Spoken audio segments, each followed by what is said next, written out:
my God, NIO CEO dropped so many knowledge bombshells and information in his latest interview that just left everybody speechless. Holy crap. And people thought that super fast charging was going to pose a threat to battery swap. Man, what he said is going to prove that you're way too naive to even think that was a possibility, because man, that's crazy. And also we got NIO's president talking about the recent sales explosion, sales selling, like deliveries exploding.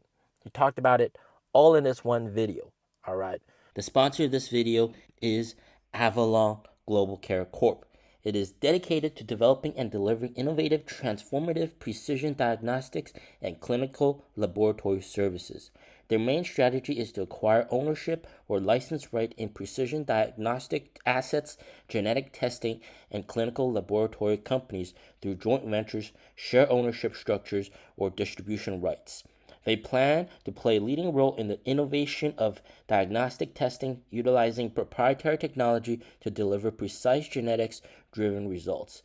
As a first major step into the laboratory market, they completed an acquisition of a 40% membership interest in Laboratory Services MSO LLC, which closed in February 2023. So, of course, they have several core products. For example, they do laboratory services, which is their main services, blood work testing, all that kind of stuff. If you need to get your blood checked up, they have those services for you. And then they also have other core technologies. For example, they have keto air breathalyzer to analyze your ketone levels when you breathe, all these cool stuff. And it's a very, very cool company. Now, the stock is currently trading at $3.66 a share. Just a few months ago, in February, the stock popped from 3.5 all the way up to $11 per share. So this is definitely very, very interesting, worth taking a look at, guys. And right now, we're back at that $3 range where we could potentially see massive, massive upside going forward. So definitely keep an eye out on this. Add them to your watch list. They might have great news tomorrow in pre-market. Keep an eye out on this company, guys. All right. As always, let's get back to the video. So first, let's go over the sales explosion. NIO president addressing the sales explosion. What's that all about? Once the new ET5 and ET5T launch, can they maintain their popularity without discounts? I think this is a key metric our internal team is closely monitoring and preparing for. Today's buzz is just clearance sale. It's not that important. So you heard it from the man. It's just a clearance sale, right? It's nothing. It's not that important. You sell something for a cheap price, you're going to get lots of sales. That's not so important. Yes, orders are exploding, deliveries are exploding, but he said the biggest challenge going forward that has a lot of internal debate, a lot of internal thinking, is will the cars sell well without these crazy incentives? The new generation cars coming out in May. And I'll quickly outline some of the fundamental pros and fundamental cons of the newer generation cars coming out in May. The new 5566, ET5, ET5T, ES6, and EC6. So first, pro number one is, of course, big horizontal display. Very, very nice. People have been asking all along for this. We might even possibly get a rear horizontal display, small one, similar to the Envoy L60. That's going to be a huge plus, and consumers want that. So you're giving consumers what they want. Huge, huge plus. Number two, big heads-up display on the ET5 and ET5T. That has previously been missing. Now it is going to be added on the new generation cars. And then number three, you got different stock. The gear shifter, it's no longer here. It's on the steering wheel, next to the steering wheel, which is a huge plus. And then, of course, we can't forget the fact that they're going to be using the NX9031 processing chip, which is equivalent to 4 Orin X chips. For shareholders, that's going to increase their margins because it's much cheaper for them to make instead of buying 4 chips from NVIDIA for every single car. And then there's also going to be some design and stylish changes. So you got some NIO's best tech in that car coming out in May. So those are huge, huge pros for that car. The design change is apparently going to look very similar to the ET9. It's going to have sharper edges, so very, very nice. So those are the pros of the car, why somebody would want to buy the new generation of ET5 at 5566. Now, what about some of the possible cons? All right, there's only one. It's the fact that it still uses the 400-volt battery pack, which is the same battery pack as the one that I have in my NIO, which is almost 5 years old. So in a day and age where a lot of these premium high-end cars are using 800-volt, 900-volt, that is still using 400-volt, which could be a downer for some people, could possibly make somebody not buy the car. But that's the only downside, okay? That's the only downside. Now, speaking of which, of course, somebody at this interview session had to ask NIO CEO the direct question. You know, you got competitors coming out with 5 minutes to charge 400 kilometers. Is that going to be a threat to battery swap? Is it going to make battery swap obsolete? Because that's what a lot of bears have been saying, right? So NIO CEO shut all of them up in a very, very intelligent way. Okay? So you're going to watch the clip and I'll do some further explaining at the end of it. All right? Let's roll the clip. Given this trend, how do you view charging versus battery swapping? I'd like to ask the two leaders a question. The one who's not here, please go ahead and ask. Just now, at our Ladao booth, Dr. Shenfei and I got the same question. I'll relay Dr. Shenfei's expert answer here. He said, regardless of claims, judged by results in a few years, today's promises may not materialize, so we'll see later. We have 3,000 plus swap stations with 70 plus million swaps done. We believe a wide swap network is the best energy solution. You see, you've been drawn into the rhythm now. Let me give my answer. First, charging and swapping aren't opposites. We have 750 kilowatts fast charging, 26,000 piles, 80% used by other brands.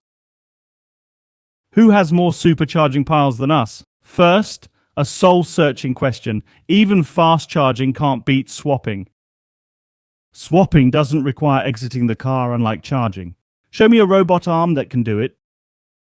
Ever tried swapping at minus 30 degrees Celsius in wind and rain? I've been to Mohi and Heihe. Been to Xinjiang and Kashgar. Try it yourself to understand. Wang can try charging in Mohi too, it's fine.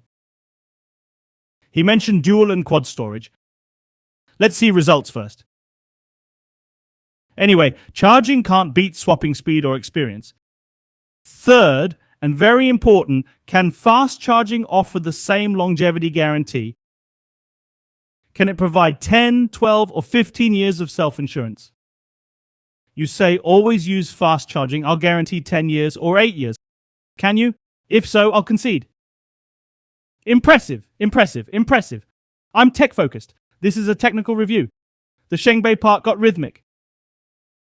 They say I can build. I'm rich, richer than you'll be. I can build 5,000 or 10000 units.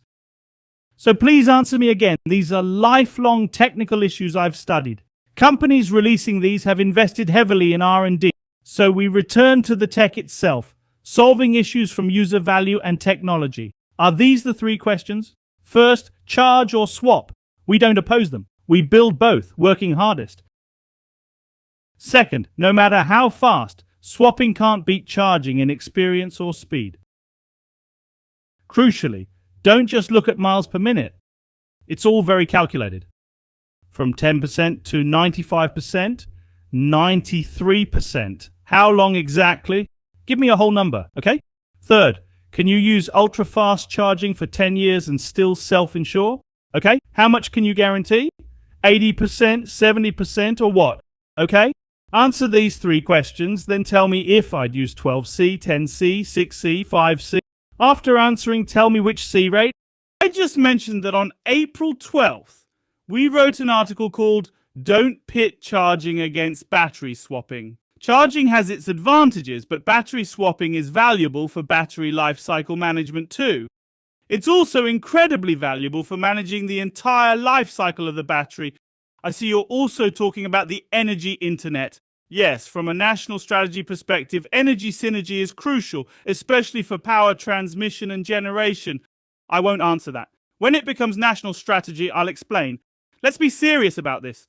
Indeed, battery swap stations are like energy servers. A single station can store a significant amount of electricity. It's an energy server, like cloud services have data centers. Our swap stations are cheaper than NVIDIA's training clusters. They're more cost-effective than training servers. Energy servers are crucial. Energy information servers are equally important. Professor Yang, you're right. We shouldn't pit these technologies against each other.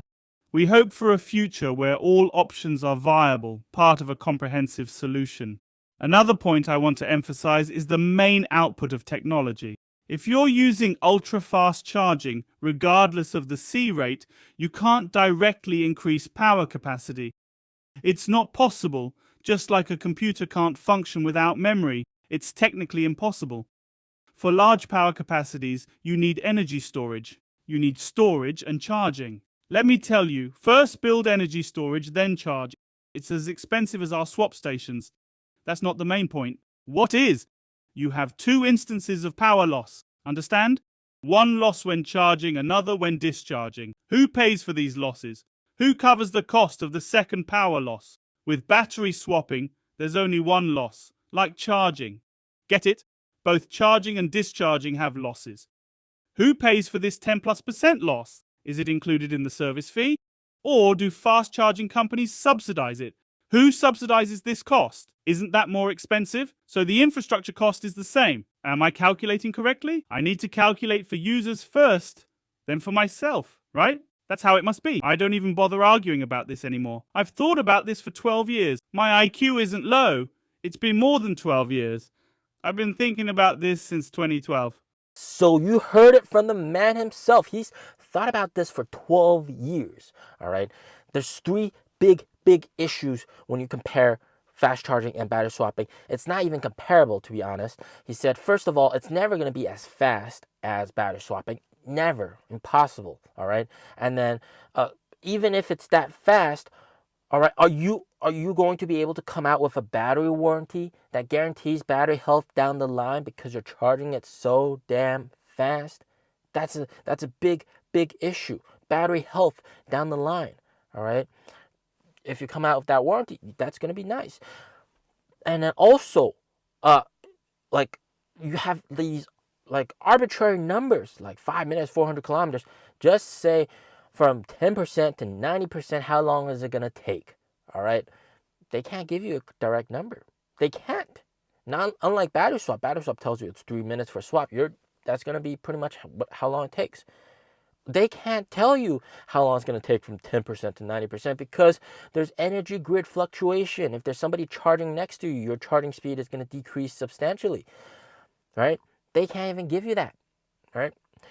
And most importantly of all, to charge at those ultra fast charging speeds, the grid cannot supply enough electricity. So you have to actually build an energy storage solution next to your ultra fast charger, which, by the way, the total setup will cost more than a battery swap station and generates two times of energy waste. And what does that mean, energy waste? Well, whenever you're charging, it's not 100% efficiency, right? You're going to lose some energy to heat, to other stuff, right? So you use 100% of electricity to charge, you probably might only get like 95% of that electricity into the battery pack.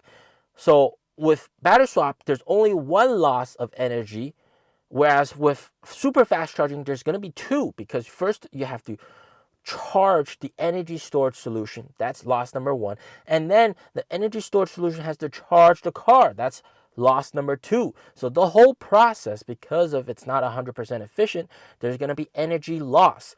Who's going to pay for that bill? Is it going to be the person that's charging the car, right? That energy loss is money, right? So, battery swap only has one energy loss. You charge the battery and then it just goes onto the car, right? That's it. So this is something that I've never even thought about, to be honest. And holy crap, that's absolutely true. Wow. So another shocking truth bomb. Battery swap will never be replaced by fast charging. Let's make that very, very clear. All right. If you still think it's replaceable by super fast charging, you're too naive. All right. As always, stay safe, stay healthy. Peace out.